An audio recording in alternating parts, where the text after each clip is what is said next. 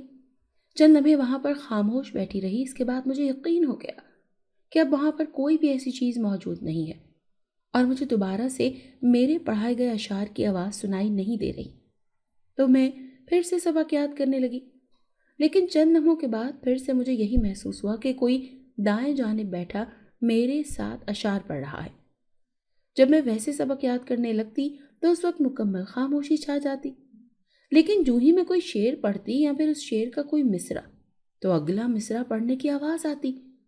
میں نے پھر ایک جھٹکے سے اپنے دائیں جانب دیکھا تو مجھے لگا کہ وہاں پر میری دادی جان بیٹھی ہیں، لیکن جب میں نے پورا کا پورا گھوم کر دیکھا تو وہاں پر تو کوئی بھی نہیں تھا۔ یہ میرے لیے بے حد دہشت ناک بات تھی۔ میں نے کتاب کو بغل میں دبا کر سیڑھیاں اترتے ہوئے نیچے آ گئی۔ نیچے آ کر میں اپنی بہنوں کے کمرے میں گئی اور ان کے ساتھ جا کر لیٹ گئی۔ خوف سے میرا تنفس بہت تیز چل رہا تھا۔ میں بار بار قرآن آیات کا ورد کرتی رہی اور مسلسل آیت الکرسی پڑھ کر اپنے اوپر دم کرتی رہی۔ میرا بہت زیادہ دل کیا کہ میں اپنی چھوٹی بہن کو جگا لوں، لیکن پھر میں نے یہ سوچا کہ انہیں جگا کر میں کیا بتاؤں گی، وہ تو بہت چھوٹی ہے اور یہ مجھ پر ہنسے گی۔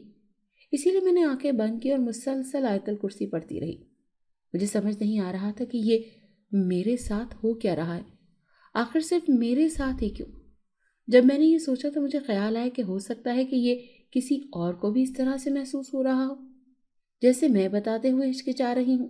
شاید کوئی دوسرا بھی اسی طرح سے اس بات کو بتاتے ہوئے ہچکچا رہا ہو۔ چلو ٹھیک ہے، میں صبح ضرور بات کروں گی، کسی سے بڑے سے نہیں تو کم از کم اپنی بہنوں سے ہی پوچھ لوں گی کہ کیا انہیں بھی کوئی غیر معمولی آواز یا پھر کوئی غیر معمولی چیز تو دکھائی نہیں دیتی۔ یہ سوچتے ہوئے اور آیات پڑھتے ہوئے میں سو گئی۔ اگلے دن میں پیپر دے کر گھر آئی تو بہت تھکی ہوئی تھی۔ کھانا کھاتے ہی میں سو گئی اور اس سے اگلے 2 دن مجھے اسکول سے چھٹیاں تھیں۔ دراصل پرچوں کے فوراً بعد ایک ٹرپ کا بندوبست کیا گیا تھا، لیکن میں ٹرپ پر جانا نہیں چاہتی تھی اور پھر مجھے گھر سے اجازت ملنا بھی مشکل تھی، اسی لیے میں نے پوچھا ہی نہیں تھا اور یہ 2 دن میں نے گھر پر ہی گزارے۔ جب میری بہن اسکول سے واپس گھر آئی تو میں نے اس سے پوچھا کہ مجھے تم لوگوں سے ضروری بات کرنی ہے۔ انہوں نے مجھ سے پوچھا کہ باجی آپ نے ہم سے کیا بات کرنی ہے؟ مجھے دل میں خیال آیا کہ یہ تو میری بات سن کر ہنسیں گی اور امی جان کو جا کر بتا دیں گی، اسی لیے میں نے فوراً بات ٹال دی اور کہا کہ نہیں، میں کہہ رہی تھی کہ میں یہ سوچ رہی تھی کہ میری جو کلاس کی لڑکیاں ٹرپ کے ساتھ گئی ہیں انہیں کتنا مزہ آ رہا ہوگا نا۔ میری چھوٹی بہن بڑے ہی اشتیاق سے میرے قریب ہو کر بولی کہ ہاں باجی آپ کو بھی جانا چاہیے تھا۔ میں نے کہا ہاں جانا تو چاہیے تھا، لیکن ہمیں اپنے ابو جان کا احساس کرنا چاہیے۔ پہلے ہی انہوں نے گاؤں والوں سے لڑائی اور ناراضگی مول لے کر ہمیں اسکول میں پڑھنے کے لیے شہر بھیجا۔ باتوں باتوں میں نے ان سے پوچھا کہ میں نے کہا کہ کیا تمہیں بھی رات کو کوئی آواز سنائی دیتی ہے یا ایسا لگتا ہے کہ تمہارے پیچھے پیچھے کوئی اسکول کا سبق دہرا رہا ہو؟ اس نے بہت حیرانی سے مجھے اس طرح دیکھا جیسے میں کوئی انہونی سی بات کر رہی ہوں۔ انہوں نے کہا ابھی اسکول میں تو ایسا ہو سکتا ہے، لیکن گھر میں ہمارے پیچھے ہمارا سبق بھلا کون دہرائے گا؟ میں نے اسے کہا ہاں یہ تو تم ٹھیک کہہ رہی ہو، لیکن ہوتا ہے نا اکثر کہ ہمیں ایسا لگتا ہے۔ کیا کبھی تمہیں کوئی آواز سنائی دی ہے؟ اس نے فوراً سے نفی میں سر ہلا دیا۔ میں خاموش ہو گئی اور اس کے بعد پھر ہم ادھر ادھر کی باتیں کرنے لگے۔ کئی دفعہ کوشش کی کہ میں دادی جان سے جا کر بات کروں، لیکن ایسا ممکن نہ ہو سکا۔ وہ کسی نہ کسی کام میں مصروف ہوتی، ان کے پاس جا کر ان ساری چیزوں کے بارے میں نہ پوچھ سکی۔ میرا خیال تھا کہ اگر میں ان سے ایک دفعہ بات کر لوں تو میری ذہنی کشمکش ختم ہو جائے گی۔ کشمکش ختم ہو بھی جاتی، لیکن دادی جان تو ہاتھ ہی نہیں آ رہی تھی۔ 2 دن کے بعد میں نے دوبارہ اسکول جانا شروع کر دیا۔ اب مجھے رات کو جا کر پڑھنے کی ضرورت نہیں تھی کہ میرے پرچے ختم ہو چکے تھے اور روز کا کام میں روز دن میں ہی ختم کر لیا کرتی تھی۔ اب رات کو میں اوپر بہت کم جاتی تھی۔ اس دن سب لوگ ناشتہ کرنے بیٹھے ہوئے تھے، خدا جانے مجھے کہاں سے بھولی بسری یادیں پھر سے ستانے لگیں۔ میں نے سوچا کہ اچھا موقع ہے، مجھے بات یاد آ گئی ہے، کیوں نہ میں دادی جان سے پوچھ ہی لوں۔ یہی سوچ کر میں اپنے ذہن میں جملے ترتیب دینے لگی کہ بھلا میں اب کیا کہوں، اور اس بات کو بھی کافی زیادہ دن گزر چکے ہیں اور اب تو شاید دادی جان کو یاد بھی نہ ہو اگر وہ اوپر گئی بھی تھیں تو۔ لیکن پھر بھی میں نے بات کرنے کی ٹھان لی۔ میں نے اپنے ذہن میں جملے ترتیب دیے اور منہ میں نوالا ڈالتے ہوئے میں نے دادی جان کو مخاطب کیا۔ دادی جان۔ دادی جان نے نظر اٹھا کر میری جانب دیکھا۔ ہاں نبیلہ بیٹا بولو، وہ مجھے ایک بات تو بتائیں۔ انہوں نے کہا ہاں ضرور پوچھو، کیا بات ہے؟ دادی جان جب میرے پیپرز ہو رہے تھے تو ایک رات مجھے ایسا لگا جیسے آپ اوپر چھت پر آئی ہیں۔ ابا اخبار پڑھنے میں مصروف تھے۔ انہوں نے ایک دم حیران ہو کر میری جانب دیکھا اور اچانک سے اخبار نیچے رکھ دیا۔ وہ ناشتہ کرنے کے بعد اخبار ضرور پڑھا کرتے تھے۔ دادی جان نے میری طرف دیکھا اور کہنے لگی نبیلہ یہ کب کی بات ہے؟ ادھر دیکھو۔ جیسے ہی میں نے دادی جان کی طرف دیکھا تو مجھے لگا جیسے ان کی شکل ایک دم سے تبدیل ہو رہی ہے۔ ان کا جھریوں زدہ چہرہ ایک دم صاف اور شفاف ہو گیا۔ ان کا رنگ بہت سفید ہو گیا اور ان کی آنکھیں جو سیاہ گھور رہی تھیں ایک دم سے گہری نیلی ہو رہی تھیں اور ان کے سر کے بال آہستہ آہستہ کر کے نارنجی رنگ میں تبدیل ہو رہے تھے۔ میرے ہاتھ میں جو نوالا تھا وہ ادھر ہی ہوا میں معلق رہ گیا۔ اس کے بعد مجھے نہیں پتا کہ کیا ہوا۔ چند لمحے لگے تھے اور میں نیچے گر گئی۔ اس کے بعد میری امی کے مطابق میرے ابا نے مجھ پر قرآن پاک کی آیات پڑھ کر دم کیا اور پانی مسلسل میرے منہ پر چھڑکتے رہے۔ کہیں جا کر مجھے ہوش آیا تھا۔ پھر 2 دن تک مجھے سخت بخار رہا اور اس کے بعد میں نے توبہ کر لی کہ میں دادی جان سے اس قسم کی اوٹ پٹانگ سوال نہیں کروں گی۔ لیکن مجھ میں اتنی ہمت نہیں ہو رہی تھی کہ میں کسی کو کچھ بتا سکوں۔ ابا جان نے ڈاکٹر کو مجھے چیک کروایا تھا۔ انہوں نے بتایا تھا کہ میرا اچانک سے بلڈ پریشر ڈاؤن ہو گیا تھا، جس کی وجہ سے میں بے ہوش ہو گئی۔ میرے گھر میں کوئی سوچ بھی نہیں سکتا تھا کہ میں اپنی دادی جان کے بدلتے چہرے سے خوف سے بے ہوش ہو گئی تھی، نہ کہ بلڈ پریشر کے ڈاؤن ہو جانے کی وجہ سے۔ اس کے بعد میں ٹھیک ہو گئی تو پھر سے میں نے اسکول جانا شروع کر دیا۔ اب میں حتی الامکان کوشش کرتی تھی کہ میں دادی جان سے بات ہی نہ کروں۔ اب گھر میں میرا سامان ان کے ساتھ ہونا لازمی تھا، لیکن میں جتنا کوشش کر سکتی تھی اتنی کوشش کرتی تھی کہ میں ان کے سامنے ہی نہ جایا کروں، یا اگر مجھے ان کے ساتھ بیٹھنا ہی پڑے تو باقی گھر والے بھی لازمی موجود ہوں۔ اور میں کبھی بھی ان کے چہرے کی جانب نہ دیکھوں۔ اور دوسری بات یہ بھی تھی کہ دادی جان نے بھی مجھے اس کے بعد اتنا زیادہ کوئی بلانے کی کوشش نہیں کی تھی۔ گھر میں کسی نے بھی اس بات کا نوٹس نہیں لیا تھا، اور یہ ایک طرح سے اچھا ہی تھا۔ دن اسی طرح سے گزرتے جا رہے تھے، لیکن میرا اپنی دادی جان کی طرف سے خوف کم نہیں ہو رہا تھا۔ کبھی میرا دل کرتا کہ میں اس بارے میں ابا کو بتا دوں، لیکن ابا کو اگر بتاتی بھی تو کبھی یقین نہیں کرتے، کیونکہ وہ اپنی ماں کی بہت عزت کرتے تھے اور ان کے بارے میں کوئی بھی ایسی ویسی بات نہیں سن سکتے تھے۔ ایک دن میں اسکول دیر سے پہنچی، شاید کچھ مہمان آئے ہوئے تھے یا پتہ نہیں کیا تھا کہ مجھے اسکول پہنچتے ہوئے دیر ہو گئی۔ ہمارے اسکول میں اس طرح سے ہوتا تھا کہ جو بھی طلبہ اسکول دیر سے پہنچتے اور ابھی اسمبلی ہو رہی ہوتی تو ان کو باہر والے گراؤنڈ میں کھڑا کر دیا جاتا۔ اس طرح سے وہ اسمبلی میں شامل ہو جاتے اور پھر اس کے بعد وقت پر پہنچنے والے بچوں کو ان کے کلاس رومز کی طرف روانہ کرنے کے بعد یا تو کلاس کے مانیٹرز یا ٹیچرز خود دیر سے آنے والے بچوں کی جانب آتی تھیں اور ان سے دیر سے آنے کی وجہ پوچھ کر ان کی سرزنش کیا کرتی تھی۔ جو بچے ہمیشہ دیر سے آتے تھے ان کو جرمانہ بھی کیا جاتا تھا۔ جب سے میں اس اسکول میں آئی تھی، شاید میری یہ دوسری یا تیسری بار تھی کہ میں اسکول دیر سے پہنچی تھی، ورنہ میں ہمیشہ ٹائم پر پہنچ جایا کرتی تھی۔ مجھے شاید اس دن کافی تھکاوٹ محسوس ہو رہی تھی، تو میں نے اپنا بیگ سنگی بینچ پر رکھ دیا۔ میرا ارادہ یہ تھا کہ جیسے ہی قطار ختم ہوگی تو پھر میں واپس آ کر اپنا بستہ اٹھا کر کلاس میں چلی جاؤں گی۔ آج دیر سے آنے والے بچوں کی پوچھ گچھ وائس پرنسپل کر رہی تھی، اس وجہ سے بھی سارے بچے خاصے پریشان تھے۔ پھر جب میری باری آئی تو انہوں نے مجھے دیر سے آنے کی وجہ پوچھی۔ میں نے انہیں بتایا کہ اس کے بعد انہوں نے مجھے وقت پر اسکول آنے کی تلقین کرتے ہوئے کلاس کی طرف جانے کا اشارہ کیا۔ میں ادھر سے نکل کر مین اسمبلی ہال تک آئی۔ وہاں میں کھڑی ہو کر قطار ختم ہونے کا انتظار کرنے لگی۔ جیسے ہی قطار ختم ہوئی اور وائس پرنسپل صاحبہ پیچھے سے اپنے دفتر کی جانب مڑی تو میں بھاگتی ہوئی اس سنگی بینچ کی طرف گئی، لیکن وہاں پر تو میرا بیگ موجود نہیں تھا۔ حالانکہ میں ادھر ہی تو کھڑی تھی جہاں سے سارے طالب علم گزر کر اپنی کلاسز میں جا رہے تھے۔ پتہ نہیں میرا بیگ کدھر چلا گیا۔ میں ادھر کھڑی سوچ ہی رہی تھی کہ چند لمحوں کے بعد ہی مجھے دوبارہ سے وائس پرنسپل اسی طرف آتی ہوئی دکھائی دی، تو ان کے ڈر سے میں جلدی سے اپنے کلاس روم کی جانب بڑھ گئی۔ جیسے ہی میں کلاس روم میں داخل ہوئی اور جا کر اپنی مقررہ جگہ پر بیٹھی تو دیکھا میرا بستہ تو وہاں پڑا ہوا تھا۔ میں تو حیران ہو کر رہ گئی۔ بریک کے دوران میں اپنی تقریباً ساری کلاس فیلوز سے پوچھ چکی تھی کہ کیا کوئی میرا بستہ اٹھا کر کلاس میں لایا تھا یا کسی اور کلاس کی کوئی لڑکی رکھ گئی ہو۔ سبھی کا جواب انکار میں تھا اور انہوں نے کہا کہ تم اندر کلاس سے اجازت لے کر تو باہر گئی تھی۔ ان کی بات سن کر تو میں بالکل حیران رہ گئی، لیکن میں خاموش ہو گئی۔ اس کے بعد کئی بار ایسا ہوا کہ ہوم ورک کی کاپی جب میں بیگ سے نکالنے لگتی تو وہاں پر موجود نہ ہوتی، تو میں بہت پریشان ہوتی، اور جب میں ٹیچر کی میز پر جا کر وہاں کاپیاں چیک کرتی تو وہ پہلے سے ہی وہاں پر موجود ہوتی۔ یہ میرے ساتھ پیش آنے والے چند چھوٹے موٹے واقعات تھے۔ کبھی کبھار مجھے گہری نیلی آنکھوں کی جھلک بھی دکھائی دیتی۔ میں بے حد تشویش میں مبتلا تھی کہ آخر یہ سب کچھ کیا چل رہا ہے، اور تو اور یہ صرف میرے ساتھ ہی کیوں ہوتا ہے۔ ایک دن ہمارے گھر میں چاول پکے ہوئے تھے۔ میں سب کے ساتھ بیٹھ کر کھانا کھا رہی تھی۔ میں چاولوں سے بھرا ہوا چمچ منہ میں لے کر جانے کی کوشش کر رہی تھی، لیکن یوں لگ رہا تھا کہ میرے منہ کے قریب وہ چمچ والا ہاتھ کسی نے تھام رکھا ہو اور اس مضبوطی سے پکڑ کر کھڑا ہے۔ میرا ہاتھ ہل ہی نہیں رہا تھا۔ میں بہت زیادہ کوشش کر رہی تھی کہ چمچ نیچے ہی آ جائے۔ میں اپنے ابا سے بہت ڈرتی تھی۔ میرے ابا کی میری طرف نظر پڑی تو انہوں نے مجھے ڈانٹتے ہوئے کہا کہ نبیلہ کیا ہو گیا ہے، اب سکون سے کھا بھی لو۔ میں نے پریشان ہو کر ان کی طرف دیکھا تو انہوں نے مزید کہا کہ نبیلہ آج کل تمہارا دھیان خدا جانے کہاں ہوتا ہے، کر کچھ اور رہی ہوتی ہو لیکن تم سوچوں میں گم ہوتی ہو۔ کبھی تم خلاؤں میں بیٹھی گھورتی رہتی ہو۔ بتاؤ مسئلہ کیا ہے؟ کیا تمہیں پڑھائی میں کوئی دقت ہے؟ میں خاموشی سے ابا کی باتیں سن رہی تھی اور میری آنکھوں میں پانی جمع ہو رہا تھا۔ میں نے رونا شروع کر دیا۔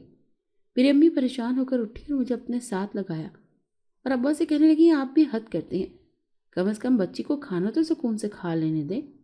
ابو نے کہا میں نے کیا کہا ہے، میں تو کہہ رہا ہوں کہ پہلے سکون سے کھانا کھا لے پھر اپنی سوچوں میں مشغول ہو جائے۔ تم دیکھ تو رہی تھی چمچ ہاتھ میں پکڑے بلکہ منہ تک لے جا کر سوچوں میں گم ہو گئی۔ جیسے ہی میں نے ابا کے منہ سے دوبارہ چمچ کا نام سنا تو تیزی کے ساتھ ہاتھ نیچے کرنے کی کوشش کی، حالانکہ کہیں اندر مجھے یقین تھا کہ یہ یہیں رہے گا، نیچے نہیں آئے گا۔ کوئی غیر مرئی مخلوق میرے پیچھے پڑ گئی تھی اور مجھے مسلسل تنگ کر رہی تھی۔ میں نے تیزی سے چمچ کو نیچے کیا تو حیرت انگیز طور پر وہ ہاتھ نیچے کی طرف ہو گیا۔ کیونکہ مجھے اس کی حرکت کرنے کی امید نہیں تھی تو وہ ایک دم نیچے جا کر پلیٹ میں گرا تھا۔ ابا تو بہت غصے میں آ گئے لیکن انہوں نے غصہ پی لیا۔ امی مجھے وہاں سے اٹھا کر اندر لے گئی۔ میں نے ماں کے گلے لگ کر رونا شروع کر دیا۔ میں نے کہا وہ ہاتھ، میری سمجھ میں نہیں آ رہا تھا کہ میں ان سے کیا بات کروں۔ امی نے مجھے گلے سے لگا لیا اور کہا کوئی بات نہیں۔ پھر میری امی میرے لیے کھانا لے کر آئیں اور انہوں نے مجھے کھانا کھلایا۔ کھانا کھلانے کے بعد انہوں نے مجھے چادر اڑا کر سلا دیا۔ اس کے بعد پھر چند دن شاید سکون رہا۔ چند ہفتوں کے سکون کے بعد پھر سے میرے ساتھ کچھ غیر معمولی واقعات رونما ہونا شروع ہو گئے۔ سچی بات تو یہ ہے کہ اب مجھے ان واقعات کی ایک عادت سی ہو گئی تھی۔ میں اس غیر مرئی مخلوق کے ساتھ مانوس ہوتی جا رہی تھی۔ جس دن وہ مجھے اپنے ہونے کا احساس نہیں دلاتی تھی تو میں کافی اداس رہتی تھی۔ اسی طرح کرتے کرتے میری سالانہ امتحانات سر پر آ گئے اور میری کچھ خاص تیاری نہیں تھی کیونکہ میں سارا وقت اسی نظر نہ آنے والی مخلوق کے بارے میں سوچتی رہتی تھی۔ آخر یہ کون ہے جو میرے ساتھ اس طرح چھوٹی موٹی شرارتیں کرتا رہتا ہے؟ کبھی کبھی میرا دل کرتا تھا کہ میں اپنی سہیلیوں سے اس کے بارے میں بات کروں، لیکن پھر مجھے یہ خوف آتا تھا کہ کہیں میری اپنی سہیلیوں سے اس بارے میں بات چیت کرنے پر وہ ناراض ہو کر آنا ہی نہ چھوڑ دے۔ جو بھی تھا، خیر مجھے اس نے کبھی بھی کوئی نقصان نہیں پہنچایا تھا۔ شروع میں اس کی موجودگی محسوس کر کے ڈر جایا کرتی تھی، لیکن اب ایسا کچھ بھی نہیں تھا، بلکہ مجھے اس کا اپنے ارد گرد محسوس ہونا اچھا لگنے لگا تھا۔ ایک دن میں کتابیں لیے نیچے صحن میں بیٹھی ہوئی تھی کہ اچانک میری نظر اوپر چھت کی جانب جانے والی سیڑھیوں پر پڑی۔ میں نے وہاں پر دیوار پر ایک تصویر لگی ہوئی دیکھی۔ تصویر میں نظر آنے والا چہرہ بے حد خوبصورت تھا۔ اس کے بال زردی مائل سنہرے تھے اور بڑی بڑی خوبصورت گہری نیلی آنکھیں۔ وہ خوبصورت نوجوان کی تصویر تھی۔ میں ٹکٹکی باندھے اس تصویر کو دیکھے جا رہی تھی اور مسلسل مسکرائے جا رہی تھی۔ اتنے میں میری امی میرے پاس آ کر بیٹھ گئی۔ انہوں نے مجھے کہا کہ بیٹا، تمہارے ابا کہتے ہیں کہ تم بیٹھے بیٹھے خلاؤں میں گھورنے لگ جاتی ہو۔ اب بھی تم سیڑھیوں پر کس کو دیکھ کر مسکرا رہی تھی؟ میں نے دوبارہ سے سیڑھیوں کی جانب دیکھا تو وہاں پر کوئی تصویر نہیں تھی۔ میں نے پھر گہری سانس لے کر اپنی امی کی طرف دیکھا اور کہا کہ نہیں، کچھ بھی نہیں، میں کچھ سوچ رہی تھی۔ امی خاموش ہو گئیں۔ اب اکثر مجھے تصویر وہاں پر نظر آتی تھی اور حیرت انگیز طور پر گھر میں وہ تصویر وہاں پر بنی ہوئی کسی اور کو نظر نہیں آتی تھی۔ اس تصویر میں نظر آنے والا چہرہ دیکھ کر مجھے یوں لگتا تھا کہ جیسے وہ مجھے دیکھ کر مسکرا رہا ہو، اور اکثر ہی مجھے اس کی آنکھیں بھی کسی زندہ انسان جیسی محسوس ہوتی، جیسے وہ مجھے آنکھوں میں کچھ کہنے کی کوشش کر رہا ہو۔ میرے امتحانات کی ڈیٹ شیٹ آ چکی تھی اور ہمیں اسکول سے چھٹیاں دے دی گئی تھی تاکہ ہم اپنے پرچوں کی تیاری گھر بیٹھ کر خوب اچھے سے کر سکیں۔ میں اپنی کتابیں لے کر کبھی اوپر چھت والے کمرے میں آ جاتی اور کبھی سب سے اوپر چھت پر آ جاتی اور وہاں منڈیر کے ساتھ ٹیک لگا کر بیٹھ جاتی۔ پڑھتی تو میں کم ہی تھی لیکن اس کے بارے میں مسلسل سوچتی رہتی تھی کہ کیا وہ مخلوق کبھی میرے سامنے بھی آئے گی، اور اگر آ بھی گئی تو کیا میں اسے دیکھ بھی پاؤں گی یا نہیں۔ میں یہ سوچتی رہتی تھی کہ ایک دفعہ جو انتہائی غیر معمولی تھا وہ میرے ساتھ یہ ہوا کہ جب میں نیچے والے کمرے میں بیٹھ کر پڑھتی تو مجھے اکثر یہی محسوس ہوتا کہ کوئی میرے ساتھ سبق دہرا رہا ہے، اور اردو کا سبق پڑھتے ہوئے تو اکثر ہی میرے ساتھ ایسا ہوتا تھا۔ یہ اکثر ہوتا بھی کہ اردو کے سبق کے دوران ہی تھا۔ خصوصی طور پر اب میں اردو کا سبق اس کمرے میں بیٹھ کر یاد کرتی تھی۔ میرا دل کرتا تھا کہ میں صرف اردو ہی کی کتاب کی تیاری کروں۔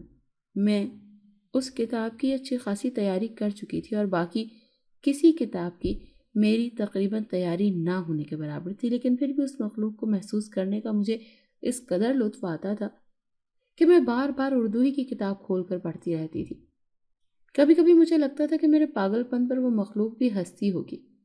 خیر کرتے کراتے پرچے بھی شروع ہو گئے۔ اب پرچوں میں کیا لکھتی میں؟ مجھے تو کچھ آتا ہی نہیں تھا۔ جو چند سوالات کے جوابات وہ بھی بس ایسے ہی مجھے آتے تھے تو میں لکھ لیتی تھی۔ لیکن حیرت انگیز طور پر جب میں ایک دن پیپرز میں بیٹھی ہوئی تھی، میں نے کہا کہ میرا پیپر مجھ سے لے لے، لیکن اس نے کہا کہ نہیں، اتنی جلدی میں پرچہ نہیں لے سکتی، تم تھوڑی دیر اور بیٹھ کر انتظار کرو۔ میں یوں ہی بے دلی سے پیپر الٹنے پلٹنے لگی تو میری حیرانی کی انتہا نہ رہی کہ وہاں پر تقریباً سارے سوالات کے جوابات لکھے ہوئے تھے اور بالکل میری ہی لکھائی میں لکھے ہوئے تھے۔ میں آنکھیں پھاڑ پھاڑ کر اسے دیکھنے لگی۔ میں نے بے یقینی سے دوبارہ سے پیپر کو دیکھا، مگر وہ میری نظر کا دھوکہ نہیں تھا۔ اس کے بعد ہر پیپر میں ایسا ہی ہوتا رہا۔ مجھے جو کچھ آتا تھا میں لکھ کر بیٹھ جایا کرتی تھی، اور جب میں امتحانی شیٹ کو دوبارہ سے دیکھتی تو وہاں پر ہر سوال کا جواب لکھا ہوا ہوتا۔ میرے لیے یہ بے حد حیران کن تھا۔ والد صاحب کو مجھ سے کوئی امید نہیں تھی، کیونکہ میری تیاری تو ان کے سامنے ہی تھی، مگر میں مطمئن تھی کہ میں جانتی تھی کہ میری تو جوابات کی شیٹ مکمل ہوتی ہے۔ نتیجہ آیا تو میں ابا کی امیدوں کے برعکس اور اپنی عین توقع کے مطابق امتحانات میں شاندار کامیابی سے پاس ہو گئی۔ اب ان کو تو کچھ سمجھ نہیں آ رہا تھا کہ یہ ہو کیا گیا ہے۔ وہ بے حد حیران تھے، لیکن وہ بہت خوش تھے۔ انہوں نے مجھے شاباش دی اور کہا کہ بیٹا 10ویں کے امتحانات میں بھی ایسی ہی اچھی تیاری کرنا اور خوب شاندار نتائج لے کر آنا۔ ابا تو کچھ بھی نہیں جانتے تھے، بالکل ایسی ہی تیاری کروں گی۔ مجھے دل ہی دل میں ابا کی بات دہراتے ہوئے ہنسی آ گئی، کیونکہ نتیجہ تو بے شک شاندار آیا تھا، لیکن میں نے امتحانات کی بالکل بھی تیاری نہیں کی تھی۔ اب میرا معمول ویسے کا ویسے ہی جاری تھا۔ میں اس نظر نہ آنے والی مخلوق کو ہر جگہ محسوس کرتی۔ میرا حال تو وہ ہو گیا تھا جیسے کسی شاعر نے کہا تھا کہ بیٹھے بیٹھے گم ہو جاتا ہوں، اب میں اکثر میں نہیں رہتا، تم ہو جاتا ہوں۔ ایک دن میں سو رہی تھی، اور جب میری آنکھ کھلی تو میں دیکھ کر حیران رہ گئی کہ میرے سبھی گھر والے میرے ارد گرد جمع تھے۔ میں نے حیرت سے انہیں دیکھا اور پوچھا کہ کیا ہوا ہے۔ میری امی اپنے چہرے پر دوپٹہ رکھ کر رونے لگی اور کمرے سے باہر چلی گئی۔ میری چھوٹی بہن مجھے بتانے لگی کہ ابھی ایک داڑھی والے انکل آئے اور وہ کہہ رہے تھے کہ نبیلہ پر ایک ہندو جن زادہ عاشق ہو چکا ہے، اور وہ جن زادہ جن حربوں سے اس کے قریب ہوا ہے، اس نے اس پر جو سحر طاری کر رکھا ہے، اس سے نجات صرف اسی صورت میں ممکن ہے کہ جلد از جلد اس کی شادی کر دی جائے۔ میں ہکا بکا ہو کر بستر سے اٹھ کر بیٹھ گئی۔ میرے ابا نے میرے سر پر ہاتھ رکھا اور مجھے کہا کہ تم پریشان نہ ہو بیٹا، ہم ضرور اس کا کوئی حل نکال لیں گے۔ فی الحال مجھے اسکول جانے سے منع کر دیا گیا۔ مولوی صاحب کے مطابق اس دن ہندو جنزادے کے سحر سے آزاد ہونے کا طریقہ صرف شادی ہی تھا۔ میں دن رات روتی رہتی اور اپنے ماں باپ کی منتیں کرتی رہتی کہ مجھے شادی نہیں کرنی۔ دراصل شادی کرنے سے مجھے کوئی مسئلہ نہیں تھا، لیکن میں خود اس جنزادے کی محبت میں گرفتار ہو چکی تھی۔ ایک دن میں بہت زیادہ پریشان تھی، میری سمجھ میں نہیں آ رہا تھا کہ میں کیا کروں۔ میں چھت والے کمرے میں گئی اور وہاں جا کر کچھ دیر بیٹھنے کے بعد میں نے اونچی آواز میں اس جنزادے کو آوازیں دینا شروع کر دی۔ میں نے اسے کہنا شروع کر دیا کہ دیکھو، اب تمہارا پتہ بھی چل گیا ہے کہ تم ایک جنزادے ہو۔ تم آخر میرے سامنے کیوں نہیں آتے؟ میں خود تم سے محبت کرتی ہوں، تم سے شادی کرنا چاہتی ہوں۔ اگر تم مجھ سے شادی نہیں کرنا چاہتے تو میرے گھر والے میری شادی پھر کسی اور سے کر دیں گے۔ مجھے اس دن اس کمرے میں نیلا سا دھواں نظر آیا۔ میں وہیں پر روتے روتے سو گئی۔ اگلے دن میں نے اپنی امی کا کامدار سرخ جوڑا نکال کر پہنا، تیار ہو کر اوپر والے کمرے کی طرف بھاگ گئی۔ مجھے سیڑھیوں پر یوں تیار ہو کر جاتا ہوا میری بہن نے دیکھ لیا اور اس نے شور مچا دیا۔ میرے ابو اسی وقت گھر پر ہی تھے۔ انہوں نے جلدی سے باہر کی راہ پکڑی، مولوی صاحب کو بلا لائے۔ میری صورتحال دیکھ کر مولوی صاحب بہت پریشان ہو گئے اور ابا سے کہا کہ اگر اس کا نکاح نہ کیا گیا تو وہ ہندو جنزادہ اس کے ساتھ نکاح کر لے گا۔ ابا بے حد پریشان ہوئے کہ اب مجھے تو کوئی لڑکا بھی نہیں ملا، میں کیا کروں؟ میں اس کا نکاح کس کے ساتھ کرواؤں؟ مولوی صاحب چند لمحے سوچتے رہے، پھر انہوں نے کہا کہ اگر آپ مناسب سمجھیں تو میرا ایک جوان بیٹا ہے، اگر آپ چاہیں تو اس سے اپنی بیٹی کا نکاح پڑھوا لیں۔ ابا جان راضی ہو گئے۔ میرا بھائی مولوی صاحب کے بیٹے کو ان کے گھر سے بلا لایا۔ میرا نکاح پڑھنے لگے تو پورے کمرے میں نیلا دھواں تیزی سے پھیل گیا اور میں نے چلانا شروع کر دیا۔ میں تو بار بار اپنے بال نوچ رہی تھی اور اپنے جسم کو پٹک رہی تھی، لیکن مولوی صاحب مسلسل منہ میں دم پڑ رہے تھے۔ ایک دم سے مولوی صاحب کا بیٹا اپنی گردن کو پکڑے لوٹ پوٹ ہونے لگا۔ یوں لگا وہ جیسے کسی سے اپنی گردن کو چھڑانے کی کوشش کر رہا ہے۔ کوئی 2-3 گھنٹے کی مشقت کے بعد پورے کمرے میں نیلا دھواں کم ہونے لگا اور ہر طرف سے عجیب چیخو پکار کی آوازیں سنائی دینے لگیں۔ اس چیخو پکار کے دوران ہی مولوی صاحب نے میرا نکاح اپنے بیٹے سے پڑھوا دیا۔ اب وہاں پر چیخو پکار کی آوازیں آنا بند ہو گئیں اور آہستہ آہستہ کر کے دھواں بھی مکمل طور پر چھٹ گیا۔ امی بتاتی ہیں کہ اس کے بعد پھپھی جان تقریباً 4 سے 5 سال زندہ رہیں، لیکن وہ اس جنزادے کو اکثر یاد کیا کرتی تھیں۔ ان کے 2 ہی بچے تھے، ایک بیٹی اور ایک بیٹا۔ اس کے بعد ان کے شوہر نے دوسری شادی کر لی اور پھر ان کا تعلق آہستہ آہستہ ان کے ساتھ ختم ہوتا گیا، اور اس کے بعد انہیں آگے کے حالات کا کچھ علم نہ تھا۔